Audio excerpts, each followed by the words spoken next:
Un fraternal saludo. Hoy está conmigo alguien muy especial, la doctora Jenny Patricia Orejuela, neuropsicóloga y psicóloga clínica y candidata a psicóloga forense.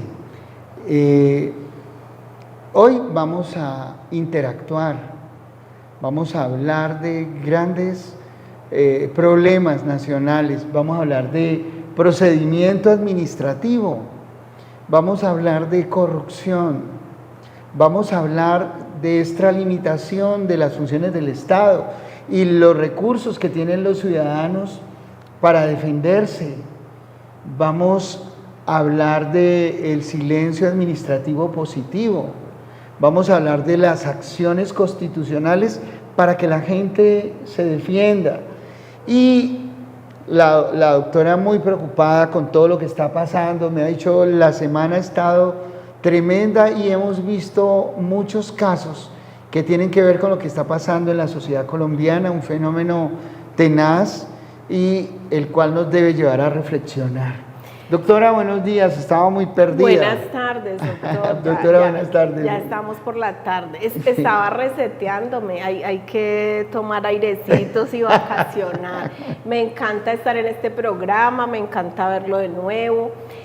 Antes de iniciar el programa estábamos hablando de todo lo que está pasando en el contexto psicosocial, doctor Gilmar, que nos tiene pues altamente preocupados porque la gente está asustada, ¿no? La gente con lo que está pasando, la cantidad de corrupción, pues la corrupción ha venido desde antes, pero podemos decir que se ha agudizado, se ha incrementado, y entonces esto hace que la gente prenda unas señales de alerta y no quieran invertir. Si las personas que tienen un negocio próspero y que tienen empleados y que generan empleo, están buscando pues cómo buscar otras opciones fuera del país y cómo empezar a dejar pues sus ganancias, lo que ellos han invertido, librándolo de los posibles riesgos de lo que pueda pasar en este contexto.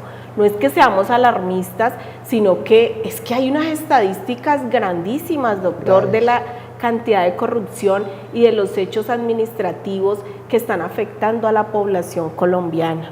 Sí, precisamente el día de hoy el planteamiento del problema para la gente era qué hacer o qué debe hacer el ciudadano común frente a todo lo que está ocurriendo. ¿Cómo es la actuación administrativa? ¿Cómo es el procedimiento administrativo? ¿Cómo existen unas garantías de orden constitucional y legal para proteger al ciudadano del poder sancionador del Estado, del poder arbitrario que puede en un momento determinado manifestarse? Frente a esa situación, existen unas posibilidades para el ciudadano que están regladas en el procedimiento administrativo, en la ley 14337 del 2011, que es el Código de lo Contencioso Administrativo, donde se regula todo lo que tiene que ver con el procedimiento administrativo, cómo el ciudadano común conversa con el Estado, cómo conversa con la administración pública, cómo se relaciona con ella y cómo responde la administración pública las inquietudes del ciudadano, a las necesidades del ciudadano, a los problemas que existen en lo real dentro del marco social. Y yo aquí, yo hago el lente de una ciudadana, porque ustedes saben que yo soy psicóloga, entonces por eso yo aprovecho este caballero que es abogado, que tiene especializaciones, que está más que preparado y sigue preparándose, ¿no? Entonces yo voy a hacer las veces de la ciudadana en este programa y le voy a preguntar todas las inquietudes que las personas de una u otra forma me transmiten cuando van y hacen su catarsis y van a mi consulta. Por ejemplo, doctor Gilmar, yo quiero que vamos de lo más pequeñito a lo más grande. Pongamos una situación real del cotidiano. De la cotidianidad. De la cotidianidad. Entonces, supongamos que yo tengo un proceso X con un ente estatal o legal, Entonces, por ejemplo, no me han querido como usuaria de una entidad de salud, no me han querido autorizar una cirugía estética, porque me la hice cuando tenía recursos, pero entonces ahorita no cuento con los recursos y ya el médico tratante me ha dicho que eso es delicado, que tengo que quitarme X implantes, entonces me autorizan eso, pero cuando voy allá me lo postergan, me lo postergan, me lo postergan. ¿A dónde acudo yo? Bueno, usted está tocando uno de los temas más interesantes y que más afecta y que más ha hecho que la comunidad entre en pánico con todo el tema de la reforma a la salud, de lo que está pasando. Empezamos de candente. De cómo algunas EPS están soltando la administración de salud. Entonces, ¿qué pasa? ¿Qué va a pasar? ¿Qué va a pasar? ¿Qué está pasando con el ciudadano? Existe un ente administrativo encargado de controlar, de supervisar que los temas de salud sean atendidos, que es la Superintendencia Nacional de Salud.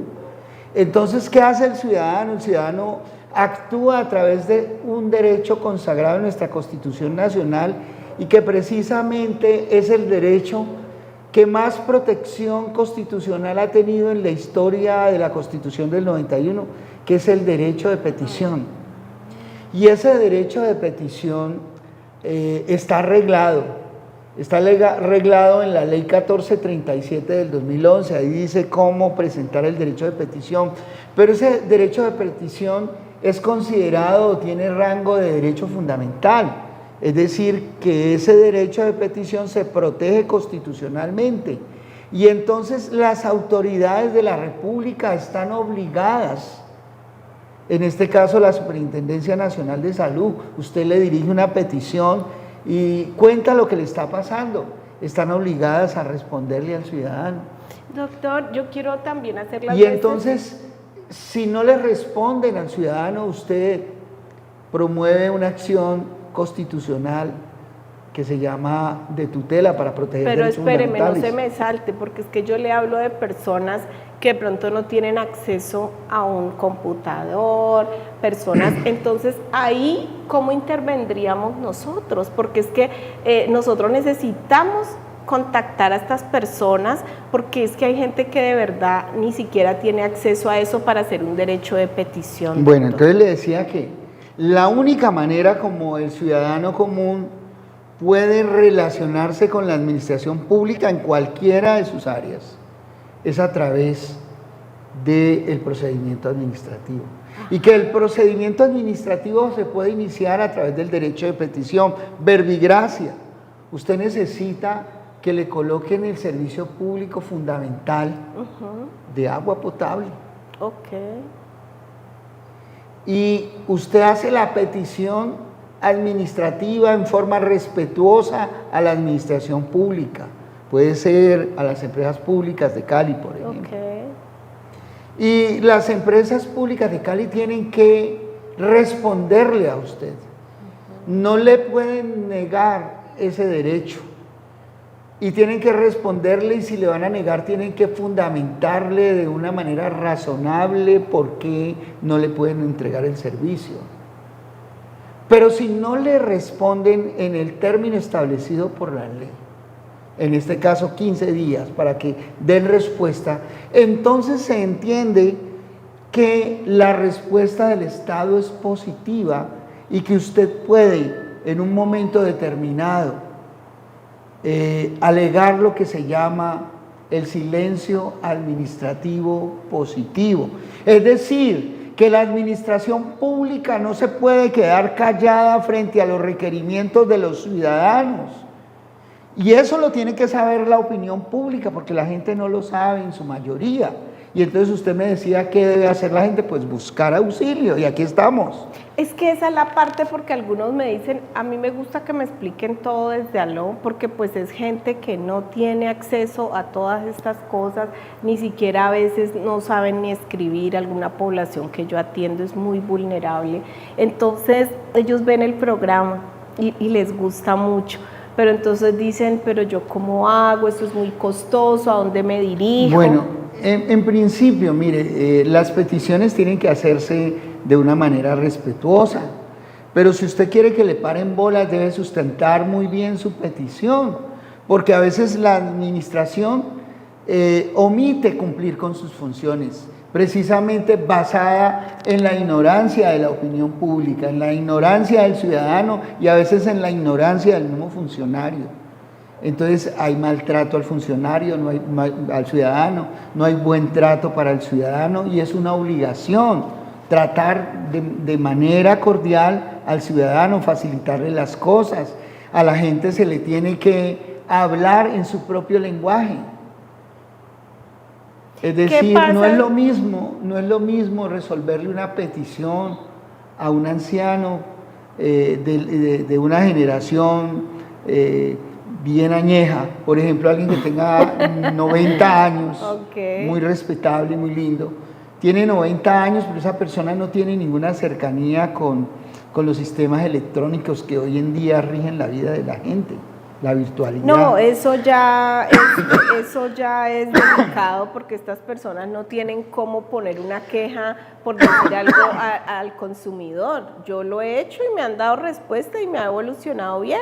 Claro, es en la Superintendencia de Industria y Comercio, exacto, que es un ente administrativo también, que tiene también funciones jurisdiccionales, las cumple a veces, para proteger al consumidor. Usted reclama sus derechos a través de un derecho de petición y así empieza la actuación administrativa. Tú me has dado ejemplos de los derechos de petición que los he usado muy bien. Claro. El derecho de petición debe ser respetuoso, debe ser claro, debe tener un lenguaje que no dé lugar a confusión en cuanto a lo que se pretende, ¿no? Que la redacción sea clara. Claro, y el funcionario está en la obligación de responderle al ciudadano. No hay aire hoy acá. No, hoy no hay aire, tenemos un poquito de calor, por eso la doctora se tuvo que quitar su chaqueta porque no soportaba el calor, pero estamos en Cali. Y Cali es caliente. Total, aquí más que nunca. Entonces, fíjense ¿qué debe hacer el ciudadano y qué debe hacer la administración?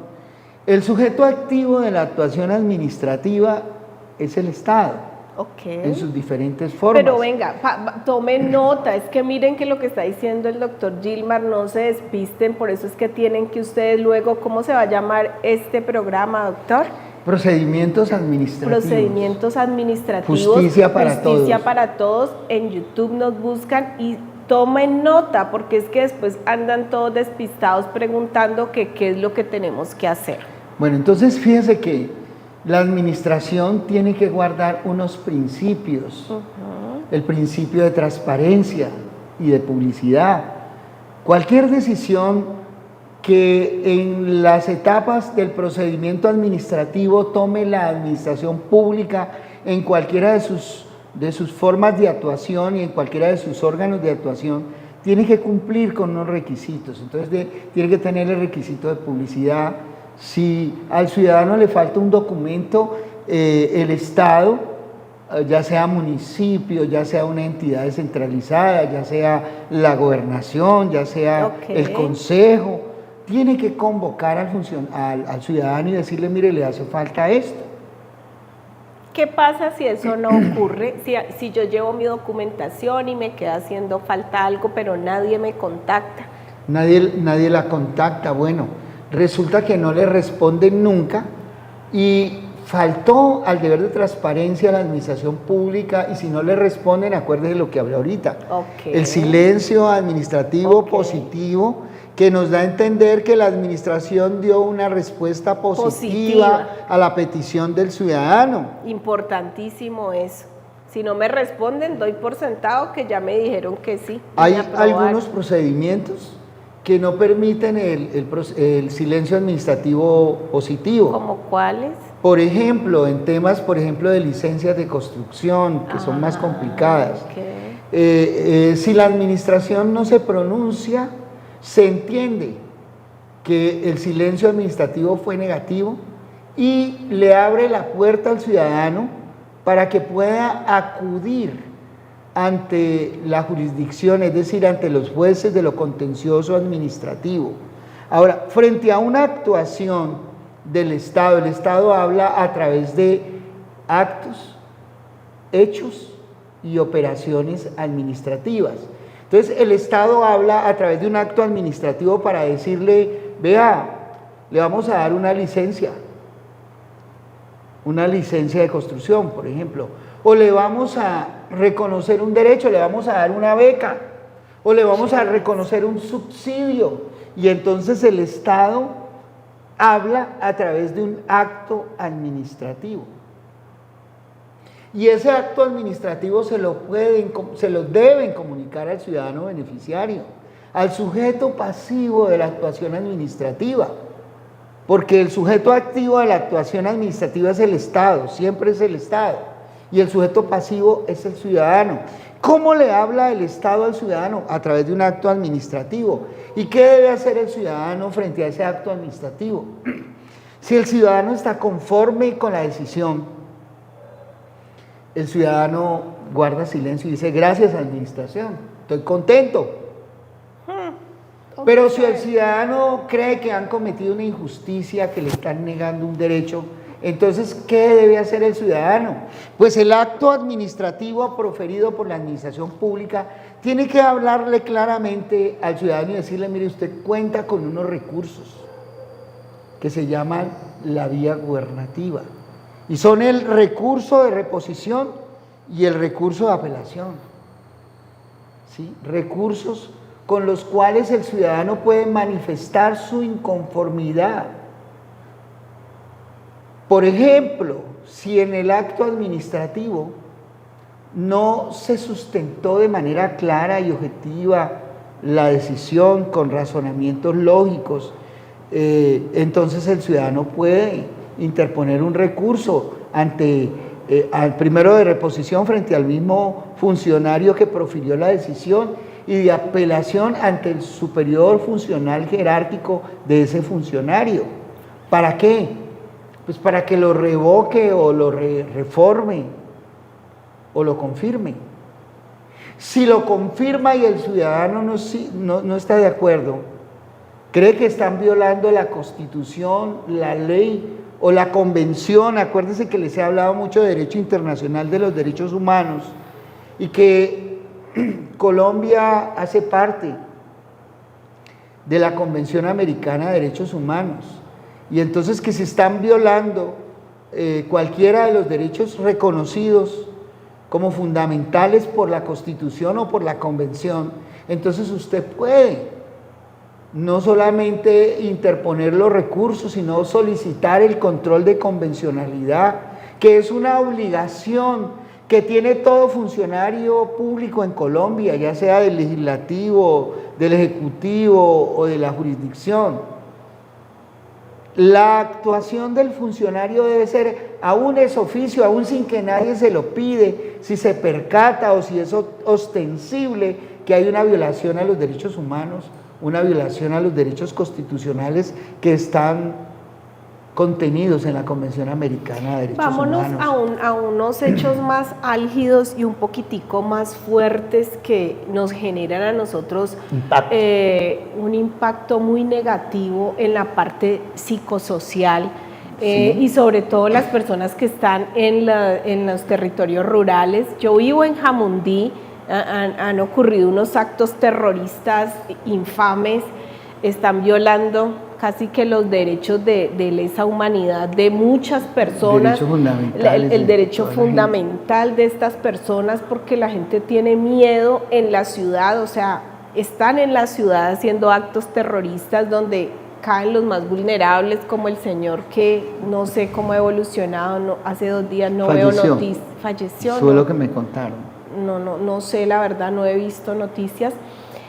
Y las personas que se acercan a mi consulta me dicen, no tenemos miedo, tenemos terror. Si ya vemos una moto, si ya vemos un vehículo, si ya vemos, o sea, no queremos ni abrir nuestros negocios pensando en que de pronto pues nuestros hijos corren peligro, porque por lo general han ocurrido en horas de la mañana cuando las personas se desplazan a sus trabajos, a abrir sus negocios, a llevar sus hijos al colegio. ¿Qué entidad nos escucha a nosotros como ciudadanos frente a esa violación de nuestros derechos, doctor Gilmar? Es lo que está pasando en la política nacional. Es que los ciudadanos están perdiendo poco a poco la confianza legítima que deben tener y que debe brindarles el Estado. Estamos en un Estado social de derecho donde el derecho a la vida ha perdido connotación. Entonces, el derecho a la paz es un derecho que se está violando continuamente y el Estado colombiano está en la obligación de proteger esos derechos, el derecho a la vida, el derecho a la honra, el derecho a los bienes de los ciudadanos. Y entonces, poco a poco, con las cosas que están pasando, los fenómenos de corrupción sistemática, que no son de ahora, vienen de otrora datas, son sí, fenómenos claro, muy viejos, pero que en este último tiempo se han hecho más escandalosos, más visibles. También por las redes sociales, ¿no? Sí, eso también contribuye a ese pánico colectivo. Claro, entonces la gente está perdiendo su confianza legítima en el Estado, porque el Estado debe garantizar esos derechos vitales, esos derechos fundamentales, y si no los garantiza la gente entra en pánico, y entonces usted se puede dar cuenta cómo están aumentando las migraciones desde Colombia hacia el exterior. Ya no solamente son migraciones de venezolanos en un estado fallido como Venezuela, donde el tema de las pensiones es un horror. Por ejemplo, tengo entendido que un pensionado venezolano recibe como $7, 5 o 7 dólares mensuales. No sí, en un estado fallido pasa eso. Entonces la gente va perdiendo la confianza, en sus dirigentes, en sus políticos. Los políticos le generan terror porque la gente no cree que están actuando de buena fe, y la comunidad entera debe tener confianza en sus políticos, en los que los están representando en el Congreso, y cuando pues salen versiones tan terribles como por ejemplo esa de que al presidente del Congreso le dieron 3.000 millones de pesos, que al presidente de la Cámara le dieron 1.000, entonces ¿qué confianza va a tener la opinión pública en sus dirigentes? Pero no solo eso, sino también el patrocinio de ciertos grupos apolíticos de una forma estratégica para tenerlos allá como sus aliados, que luego nos damos cuenta de las contrataciones a dedo. O sea, hacer contrataciones de particulares está muy bien, ¿cierto?, siempre y cuando no se haga a dedo, o sea, porque fue el que nos ayudó, el que nos patrocinó. Entonces, hay tanta corrupción en eso que esos contratos los amañan. Obviamente viene la mermelada, obviamente empiezan a llegar esos cobros por esa contratación, pero también hay unos contratos que les hacen otros sí. Inclusive estos mismos que están ahí metidos en todo el tema de la mermelada demandan al mismo Estado. ¿Cómo le parece? Es una cosa aterradora. Es una cosa terrible que tiene que llevarnos a una reflexión. ¿Qué está pasando? ¿Cómo proteger a la comunidad de todo este tipo de atropellos? Y por eso programas como este son tan importantes, son vitales para que la gente tome conciencia, reflexiones sobre lo que está pasando. El pueblo es superior a sus dirigentes, ¿sí? La ciudadanía tiene un derecho grandísimo, el derecho soberano, y la ciudadanía está siendo vulnerada en sus derechos fundamentales. Entonces, uno de los derechos que tiene la ciudadanía es tener seguridad jurídica, confianza legítima en sus dirigentes, en sus órganos de administración, pero si se pierde, entonces el Estado se convierte en un Estado fallido. Pero es exactamente lo que no tenemos. Nosotros también tenemos que hacer una reflexión, apreciados televidentes y doctor Gilmar, con respecto a que nosotros es muy fácil señalar y decir, mire, qué actos tan corruptos, qué gobernantes tan corruptos, pero en menor escala nosotros también promovemos este tipo de situaciones cuando le pasamos al guarda de tránsito el billetico de 50 o de 100 porque no tengo en regla mis documentos y para que me deje pasar, cuando le pago a este funcionario de X institución del Estado para que me ayude con estos documentos y me los pase por encima de los otros. Y luego decimos, no, pero yo no hago parte del problema. Pues claro que ahí empieza todo. Es que nuestra sociedad se ha enfermado porque está alejada de Dios. Total. Esa es una respuesta contundente. Eso Cuando las sociedades, cuando los pueblos se apartan de Dios, empiezan a caer en una decadencia moral, social y económica. Eso se está viendo en grandes potencias que otrora enarbolaban las banderas de la fe en el Dios de la vida, pero que hoy enarbolan otras banderas multicolores y que le llaman a eso progresismo cuando es al contrario. No significa eso que se debe excluir o que se debe marginar o que se debe discriminar a las personas que tienen una condición mental, social, que viven en una situación, en una ubicación geográfica, o que pertenecen a una determinada etnia, o que tienen una determinada elección sexual. No se les puede discriminar, se las tiene que respetar y se las tiene que amparar. Pero, por ejemplo, enarbolar en nombre del progresismo cierto tipo de comportamientos y conductas. O el adoctrinamiento, ¿no? Claro, eso es lo que se llama la nueva guerra cultural.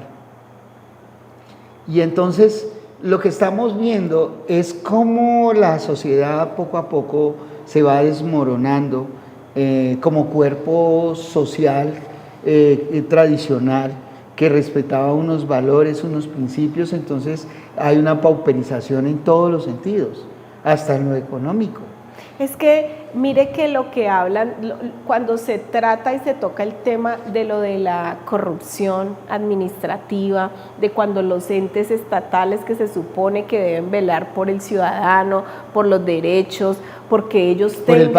Por el patrimonio público, ¿qué hay? Hay un detrimento de la economía, porque la gente que tiene empieza a desplazar sus recursos hacia otros países. Porque ha perdido la confianza. Porque han perdido la confianza, lo que tú decías, doctor. Entonces, ¿qué pasa? ¿Quién paga los platos rotos? Todo empieza a descentralizarse ese poder económico y ahí es que ingresa la pobreza. Nunca va a haber igualdad. Nosotros sabemos, pero sí deben garantizarse, por lo menos en los sectores más vulnerables, los derechos fundamentales. Ahora, hay un derecho fundamental, que es el derecho a que la gente viva en paz. Okay. Y en Colombia se ha deteriorado la seguridad en unas dimensiones que son realmente muy impactantes.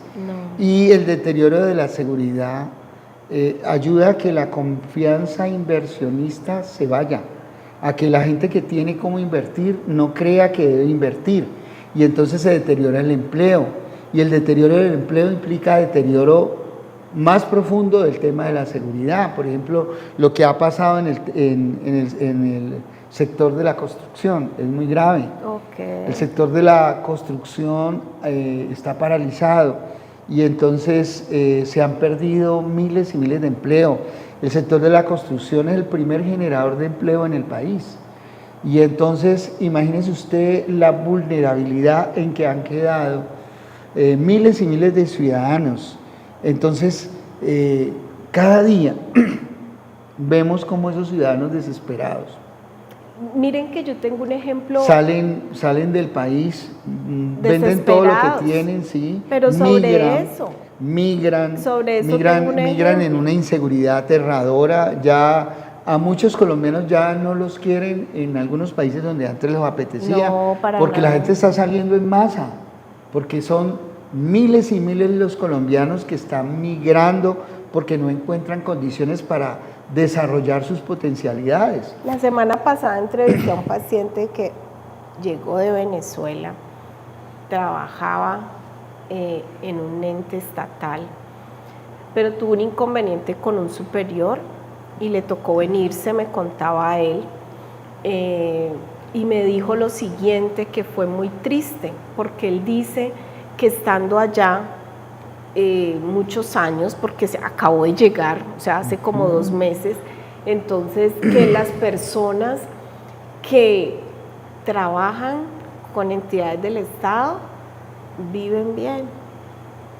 O sea, ellos les pagan un salario pues a convenir, tienen acceso a otro tipo de, como decir, dividendos que hay allá para ellos, pero las personas del común pasan hambres, no tienen medicamentos. No, Los barrios, me dijo, cuando regresé al barrio donde residía mi familia, era un barrio grandísimo, solamente habían como unas 8, 10 casas habitadas, el resto las han saqueado, les han quitado las ventanas, las puertas, un panorama aterrador como de una guerra. Y me mostraba las fotos, no se las mando, dice, porque esto empieza a circular y pues yo estoy como acá escondido prácticamente.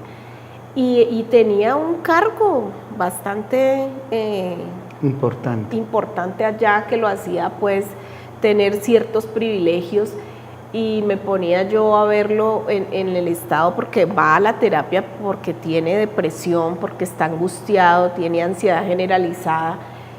Y muchas personas acá en nuestro país, en nuestra ciudad, ya están igual, porque les ha tocado venirse del Cauca, porque les ha tocado venir de la zona rural de Jamundí y dejar abandonados casi que sus fincas, sus propiedades, huyendo de esta situación del conflicto armado. De la guerra.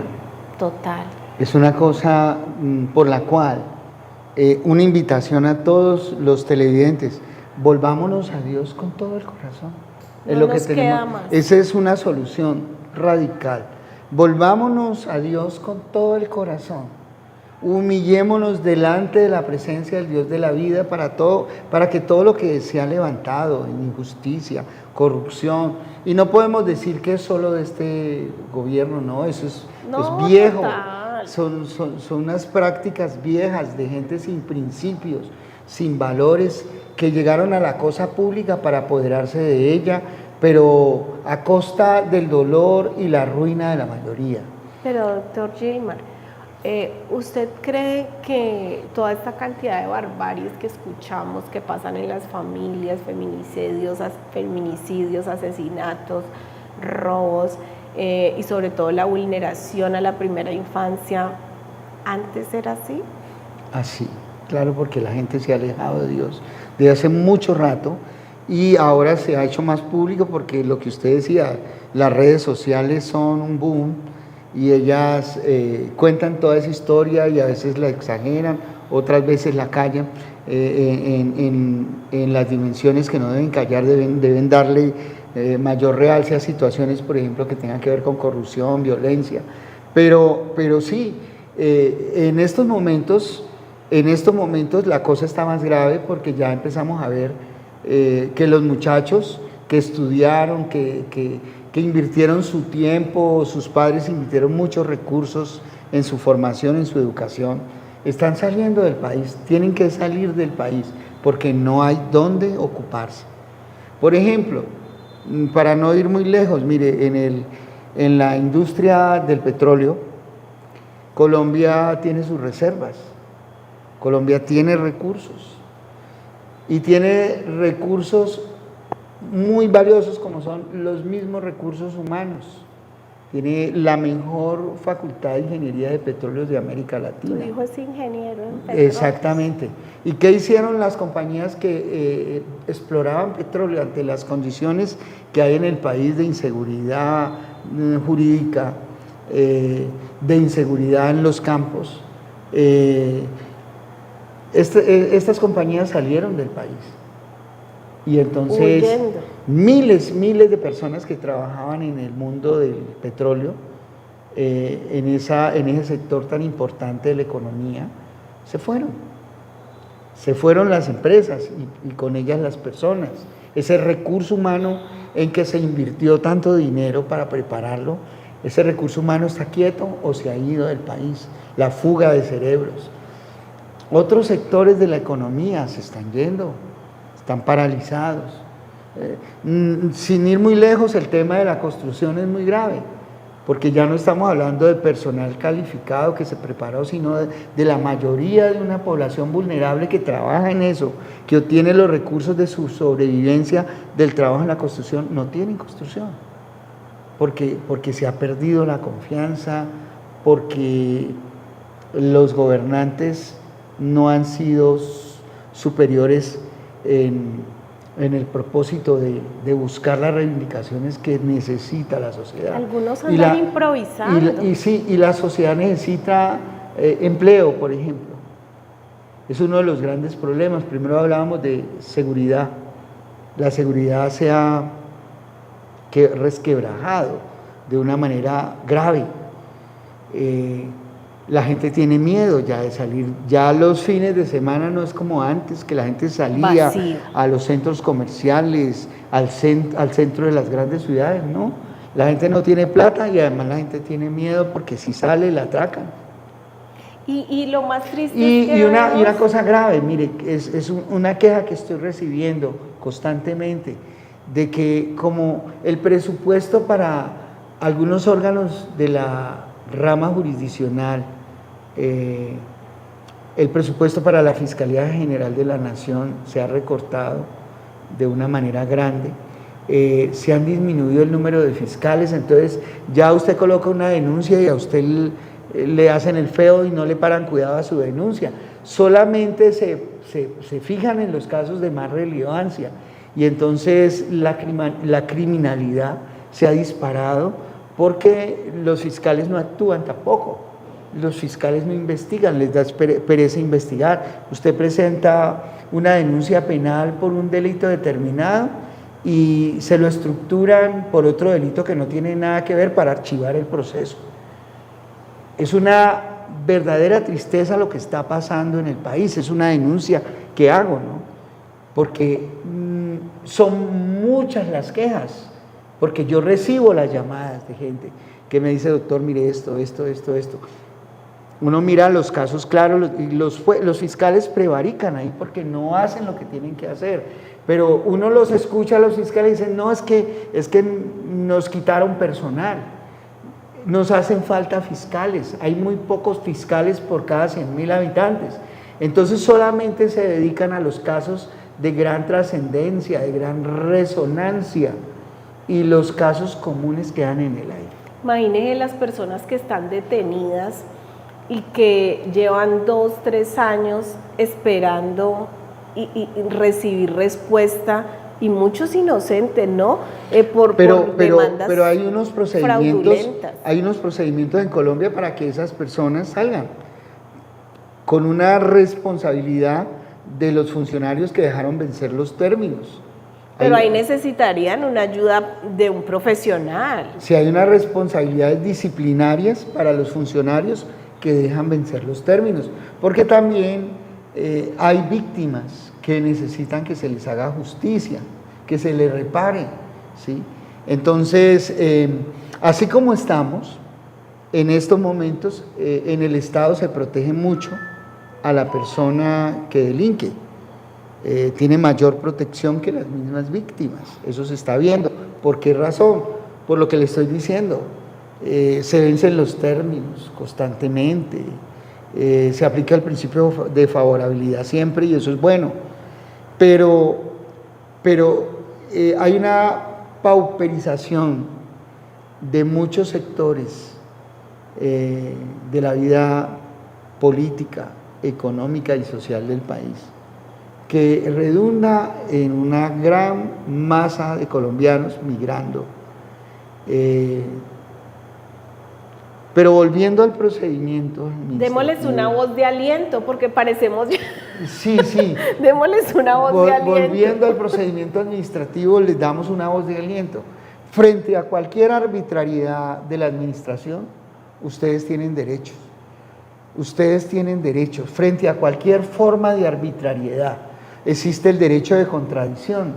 Ustedes tienen la facultad y el Estado como sujeto activo de la acción administrativa, de la actuación administrativa, tiene que permitirles que ustedes participen en la construcción del acto administrativo, porque es que el acto administrativo el Estado lo debe construir con el ciudadano, sobre todo el acto administrativo particular y concreto que afecta a un ciudadano o a un grupo de ciudadanos. Danos un ejemplo. Por ejemplo, si el Estado va a conceder unas becas, el Estado pide unos requisitos, entonces los que se postulan lo hacen a través de un derecho de petición y mueven la actuación administrativa del Estado. El Estado decirle qué requisitos deben cumplir, y si le falta un requisito debe devolverle al ciudadano y decirle, mire, le faltó este requisito, complételo, y una vez lo complete debe construir el acto administrativo. ¿Y quiénes construyeron el acto administrativo? Pues el Estado como sujeto activo y el ciudadano como sujeto pasivo. ¿Cómo? Pues el ciudadano con las pruebas que aportó de que cumplía con los requisitos para hacerse adjudicatario a la beca. Y el Estado debe reconocerle si cumplió con los requisitos y no le puede revocar la beca después de que ya se la dio. Y hay otro ejemplo, cuando una persona ha concursado por un puesto en las alcaldías o en la gobernación y concursó y vio su puntaje que quedó y no le asignan el puesto porque se lo dan a uno de sus amiguitos también, ¿ahí qué haría? Pues se puede pedir la nulidad del nombramiento del funcionario, se puede pedir a través de la acción de tutela, se le puede solicitar al juez constitucional que declare la violación de derechos fundamentales de esa persona que hizo lo que tenía que hacer y lo desconocieron, adquirió un derecho y se lo están desconociendo. Entonces la gente siempre tiene acciones para enfrentar, para confrontar al sujeto activo de las actuaciones administrativas. De todas maneras, es importante que nosotros conozcamos que hay unos recursos que están a nuestro alcance para los ciudadanos. Y que ustedes deben concursar, deben buscar unas buenas asesorías para ejercitar esos recursos en los términos de ley, porque no es en cualquier tiempo, por eso ustedes deben asesorarse. Si usted tiene un tiempo para responder a un acto administrativo con un recurso, usted tiene que responder dentro del término que le da la ley. Si usted deja pasar ese término, entonces a usted le caduca la acción y usted perdió la oportunidad de defenderse. Lo mismo la administración pública, por ejemplo, la administración pública en ejercicio de su poder sancionatorio tiene un término para conocer, para actuar y para proferir una resolución o un acto administrativo sancionador. Si deja pasar ese término, entonces ese funcionario, ese órgano de la administración pública perdió la competencia para sancionarlo. Es lo que pasa de continuo con el tema de las infracciones de tránsito. Hay un procedimiento especial. El procedimiento especial está establecido en la ley de tránsito, en el Código de Tránsito. Resulta que el funcionario de tránsito, si inició el proceso administrativo sancionatorio, tiene que notificarle a usted para que usted controvierta, para que usted presente pruebas y se defienda, y tiene solo un término de 3 años. Si deja pasar el término de 3 años y en esos 3 años no lo sancionó, si no lo notificó, si no le dio la oportunidad de defenderse, faltó al principio de transparencia y al principio de contradicción, y le violó derechos fundamentales como el derecho a la defensa técnica, por ejemplo. Y entonces usted puede pedir la nulidad del acto administrativo, puede pedirle al funcionario de la administración pública que aplique la revocatoria directa, cuando se vulneraron derechos fundamentales. Bueno, existen varios procedimientos especiales de carácter administrativo. A esos procedimientos administrativos de carácter especial se les aplica un procedimiento administrativo especial, pero los que no tienen señalado un procedimiento especial se les aplica el CEPACA, es decir, el Código Contencioso Administrativo y de Procedimiento Administrativo. Tengo una pregunta que me salga un poquitico de lo que estás diciendo, pero tiene que ver con esos procesos administrativos. ¿Quiénes están vigilando a las constructoras que, por ejemplo, han incumplido con las entregas de las viviendas e incluso como han pasado años, meses, entonces las personas han perdido, por ejemplo, el crédito que tenían? Estoy en un grupo donde me han contado todo este tipo de situaciones, o les adjudicaron el subsidio de Mi Casa Ya, pero como eso tiene también un vencimiento, entonces les toca luego pedir que lo aplazaran porque pues no les entregaron el inmueble, entonces ese dinero pues puede servirle a otro que sí. Entonces estas constructoras se protegen, se encapsulan porque ellos le hacen firmar pagarés y de todo a las personas para que las personas puedan, para ellos no tener que tener ninguna pérdida. ¿Qué hacen esas personas y qué recursos pueden tener para poder proteger esa inversión que han hecho en bienes raíces? Bueno, fíjese que usted lo dijo claramente, esas grandes constructoras se arman con un equipo de abogados especialistas en derecho comercial y usted termina firmando unos contratos con una letra menuda, chiquitica, y ellos se blindan muchísimo. Sin embargo, están las acciones, las solicitudes que se pueden hacer ante a las diferentes superintendencias. Está la Superintendencia de Industria y Comercio, está la Superintendencia Financiera por el tema de recursos económicos, están las acciones jurisdiccionales para pedir la resolución de los contratos, y cuando usted no tiene culpa en el incumplimiento de la situación, en el incumplimiento del contrato, usted no tiene responsabilidad, sino que, por ejemplo, la responsabilidad fue de otro.